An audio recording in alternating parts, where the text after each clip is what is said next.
The Tale of Chidinma and the Spirit of the Uhamiri Forest. This is a story of an encounter between a kind-hearted young woman known as Chidinma and an evil spirit that pretended to be an old woman. Kindly join us as we discover the outcome of their encounter. Before we proceed, kindly support us by liking, sharing, and subscribing to our YouTube channel. Thank you for subscribing. Now let's proceed.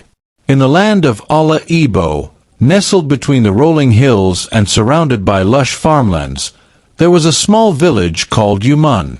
The people of Umun lived simple lives, farming the rich soil and gathering at the village square to tell stories of their ancestors. But beyond the farmlands lay the thick and shadowy Uhamiri Forest, a place feared by all. It was said to be home to powerful spirits, both benevolent and vengeful, that the villagers dared not disturb. In this village lived a beautiful girl named Chidinma. Her beauty shone like the morning sun, but it was her heart that captured the admiration of her people. She was known for her generosity and kindness, always helping those who had less. She fetched water for the elderly, shared her food with the hungry, and cared for children who had no mothers. But there was one rule that everyone in the village followed: never enter Uhamiri Forest after the sun had set. The elders told stories of people who had wandered into the forest at night and never returned. They spoke of Uhamiri herself, the spirit queen of the forest, whose anger was swift and merciless. One evening, as the orange glow of the setting sun began to fade, Chidinma heard a faint cry from the edge of the forest.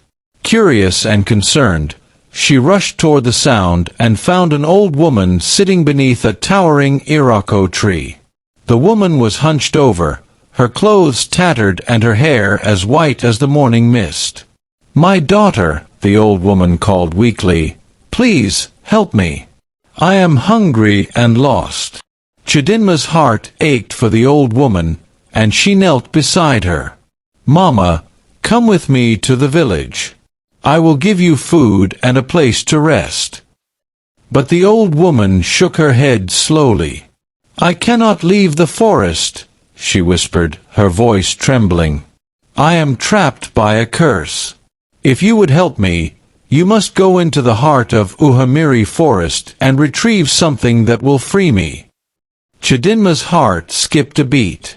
The thought of entering the forbidden forest at night chilled her to the bone.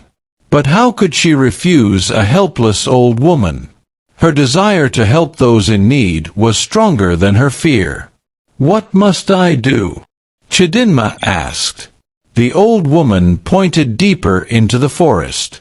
"There is a sacred grove, where the ancient palm trees grow tall, and the ground is soft with leaves. In the center of that grove is a shrine, and within the shrine lies a small calabash. Bring it to me, and I will be free." Chidinma hesitated. She had heard many stories about the spirits that guarded the shrines deep in the forest. But the old woman's eyes were filled with desperation, and Chidinma could not leave her suffering. "I will help you," Chidinma said firmly.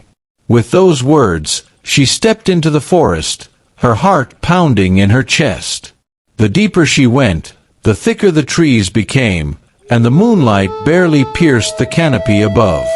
The air grew colder, and the sounds of the night, crickets, owls, and rustling leaves, echoed around her. Shadows danced among the trees, and strange whispers filled the air. As Chidinma pressed on, she finally came to the sacred grove the old woman had described. The ancient palm trees towered over her, their thick trunks stretching toward the sky. In the center of the grove stood a small, weathered shrine, covered in vines and moss.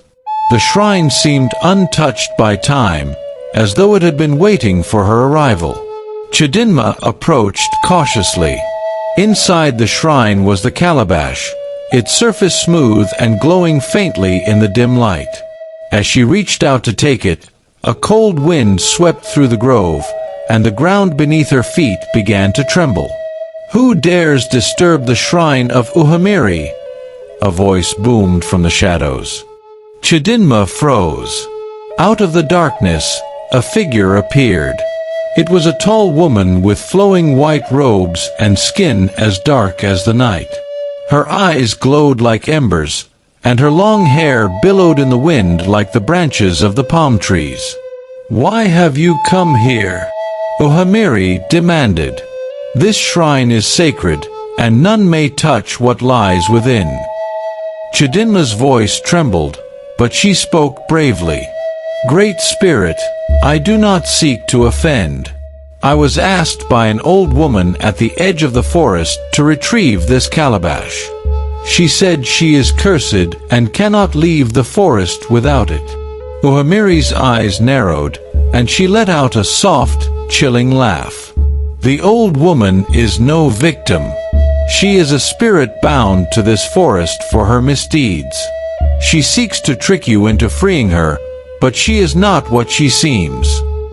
Chidinma felt a cold wave of dread wash over her. She had been deceived. But now, standing before Uhamiri, she realized she was in grave danger. The Spirit Queen was powerful, and her wrath was not easily quelled. "Please," Chidinma pleaded, "I did not know. I only wanted to help someone in need." Uhamiri studied Chidinma for a long moment, her eyes softening ever so slightly. "Your heart is pure," she said, her voice now calm. "But the forest is not a place for the kind-hearted. The spirits here are ancient and wise, but many are also full of trickery. You must learn to see beyond what is shown to you." Chidinma bowed her head, ashamed of her naivety. "What should I do now?" she asked. "Leave the calabash where it is," Uhamiri commanded. "And as for the old woman, return to her and tell her that her time in this world is over. She must return to the spirit world, where she belongs." With that, Uhamiri disappeared into the shadows, leaving Chidinma alone in the grove. Chidinma quickly placed the calabash back inside the shrine, her hands shaking.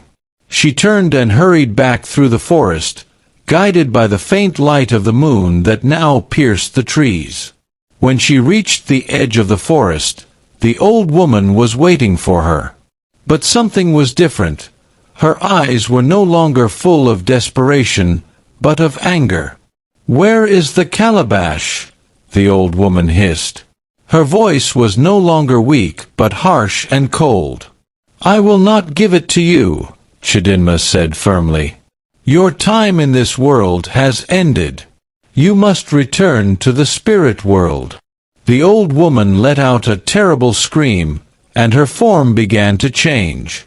Her once frail body twisted and grew, her face elongating into something monstrous. But before she could attack, a strong wind swept through the forest, and Uhamiri's voice echoed through the trees. "Begone, spirit!" Uhamiri commanded. "You have lingered too long in this world." The old woman let out one final, enraged cry before she was pulled into the earth, vanishing into the shadows.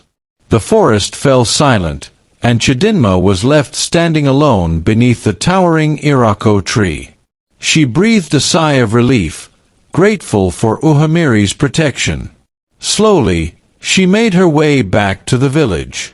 The villagers never knew what had happened that night, but Chidinma never forgot the lesson she had learned. She continued to help those in need, but she did so with caution and wisdom, knowing that not all who appeared helpless were what they seemed. And so, the story of Chidinma and the spirit of Uhamiri Forest was passed down from generation to generation in Yuman, a tale of kindness, courage, and the power of wisdom in the face of darkness. Thank you for watching. Hope you enjoyed the story. Kindly comment and let us know your opinion on this story. Don't forget to share and subscribe to our YouTube channel at Chukwudi Alalar. Thank you once again.